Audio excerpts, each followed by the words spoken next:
In this screencast, we're going to look at using the multi-level list feature in Word.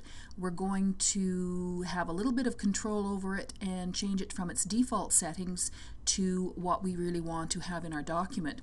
So if you look at the example here, the first list is a list that's created in Word using the default settings. So you'll see that the items number 1, 2, and 3 are actually indented 1/4 of an inch from the left margin, and then the text is indented 1/4 of an inch, and the text wraps to sit underneath the indented text. The second level is indented a further 1/4 of an inch, and then the third level is indented another 1/4 of an inch, and you'll see that the third level is actually aligned to the right as well. So we want to change some of those things. If you look at the second sample, these numbers align on the left margin. There's a 1/2 inch indent, and then the text lines up underneath the individual numbers.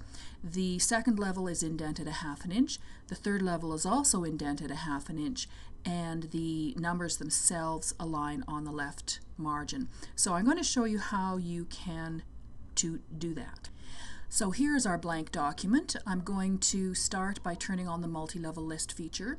That's this icon right here. So I'm going to click on that, and I'm going to choose the first set of numbers. And as it puts the number in, you can see that it indents it a little bit. So the first thing I'm going to do here is just to decrease that indent.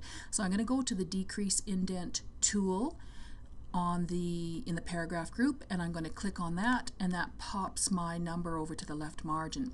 Now I want to go in and start controlling the amount of indent. So you can see that even though we clicked on the multi-level list, the numbering list tool is the one that is highlighted. Don't let that throw you. It's just something that Word does. So what we need to do now is click on the multi-level list tool again, and from the list we're going to go to the bottom and click on Define New Multi-Level List. So here's this dialog box. It shows us the different levels that we have. Underneath that shows the number format, and beneath that is the position. So make sure that you are sitting at level number 1 and go to position. We want it to be left aligned. We want it to be aligned at 0, so that means that the number is going to appear on the page on the left margin. We want the text to indent at 1/2 inch, so I'm just going to change that to 1/2 inch, and we want to set that for all levels. So in the Set for All Levels dialog box, we have the bullet or number position for the first level at 0, that's the left margin. We need to change this next one. The text position also needs to be at 0 so that the text will line up underneath that first level. And we want the additional indent to be 1/2 inch, so we're going to OK that. So that gives us the settings for level 1 and level 2. Now, if you click on level 3, this is the one where the numbers were aligned on the right, so we need to change that. So if we go down to the position where it says number alignment right, we're going to click on that and choose left, and click on OK, and we're ready to go. Okay, so I am just adding some text here. I want to go to point number 2, so I'm going to enter, and that gives me number 2.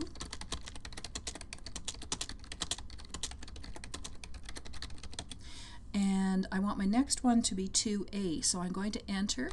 That gives me number 3. What I have to do here is indent, so I'm going to use my tab key to indent, and that gives me item number A.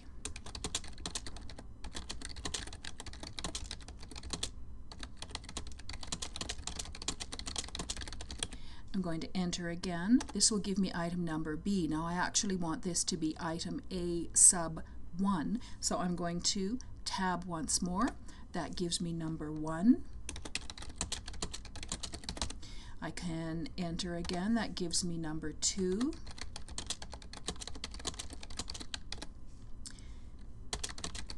And carry on. So now if I want to get back to letter B, I have hit enter. I'm at item number 3 here. Now I want to decrease my indent. So I tabbed to increase the indent. To decrease the indent, I'm going to hold the Shift key down and tab, and that backs me up. And if I want to go to number 3, I'm going to enter. Again, Shift Tab, that gives me number 3.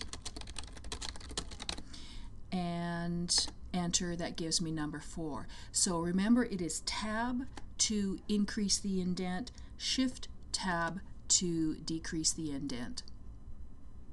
Now, if your tab is not working, it's an autocorrect issue, and what you can do rather than using your tab, Shift Tab, is you can go up to the paragraph group and use your decrease indent and increase indent tools, and then perhaps go into your autocorrect and play with your tabs there.